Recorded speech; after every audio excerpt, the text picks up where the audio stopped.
বিজেপির আলিপুরদুয়ার জেলা জনমত সমীক্ষায় 2026 সালে পশ্চিমবঙ্গের বিধানসভা ভোটে কি হতে চলেছে সেটাই আজকের আমাদের জনমত সমীক্ষায় কি উঠে এসেছে সেটাই নিয়ে আজকে আমরা আলোচনা করব। মনোজ টিগ্গার নেতৃত্বে কিন্তু আলিপুরদুয়ার জেলায় 2021 সালে 5টি বিধানসভা কেন্দ্রের মধ্যে 5টিই কিন্তু বিজেপি জয়লাভ করেছিল এবং 2024 সালেও কিন্তু লোকসভায় ভালো ফলাফল করেছে বিজেপি আলিপুরদুয়ার থেকে। তো আমরা আজকে দেখে নিব আমাদের আলিপুরদুয়ার জেলায় কতগুলো বিধানসভা কেন্দ্র আছে এবং কি কি। মূলত 5টি বিধানসভা কেন্দ্র আছে আমাদের আলিপুরদুয়ার জেলায় এবং আমরা বিধানসভা কেন্দ্রগুলো দেখে নিই।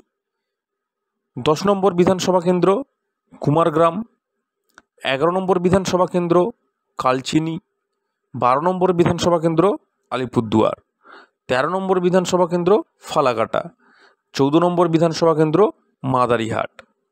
প্রত্যেকটা বিধানসভা কেন্দ্রই কিন্তু 2021 সালে বিজেপি ভালো ফলাফল করেছে। তো দেখা যাক 2026-এ তৃণমূল কংগ্রেস বিজেপির কাছ থেকে কোনো আসন ছিনিয়ে নিতে পারে কিনা। তো আমরা দেখে নিব 2026 সালের সম্ভাব্য ফলাফল। আমাদের যে জনমত সমীক্ষা উঠে এসেছে সেটাই আজকে আপনাদের দেখাবো। তো প্রথম আমরা দেখে নিব 10 নম্বর বিধানসভা কেন্দ্র কুমারগ্রাম। কুমারগ্রাম বিজেপির দখলে ছিল 2021 সালে, 2026 সালেও কিন্তু আমাদের বিজেপি দখল করতে চলেছে কুমারগ্রাম বিধানসভা কেন্দ্র। 11 নম্বর বিধানসভা কেন্দ্র কালচিনি। কালচিনিও আমাদের বিজেপি 2021 সালে দখল করেছিল এবং এই বিধানসভা কেন্দ্রটি কিন্তু 2026-এও বিজেপির দখল করে রাখতে চলেছে। 12 নম্বর বিধানসভা কেন্দ্র আলিপুরদুয়ার। আলিপুরদুয়ার কেন্দ্রটিও বিজেপির ছিল এবং 2026 সালে বিজেপি দখল করতে চলেছে, এটাই সম্ভাবনা। ফালাকাটা।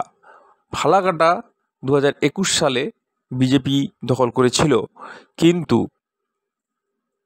এটাই তৃণমূল এখানে ধাক্কা দিতে চলেছে বিজেপিকে হারিয়ে 2026 সালে ফালাকাটা বিধানসভা কেন্দ্র দখল করতে চলেছে তৃণমূল, এমনটাই জনমত সমীক্ষায় উঠে এসেছে। তো ভোটের হলে এবং ভোটের ফলাফল বেরালে কি হয় সেটা দেখার, কিন্তু আমাদের জনমত সমীক্ষায় কিন্তু তৃণমূল কংগ্রেস এটাই জয়লাভ করতে চলেছে ফালাকাটা বিধানসভা কেন্দ্রে। এর পরের বিধানসভা কেন্দ্র মাদারিহাট। এটা হচ্ছে পশ্চিমবঙ্গের 14 নম্বর বিধানসভা কেন্দ্র।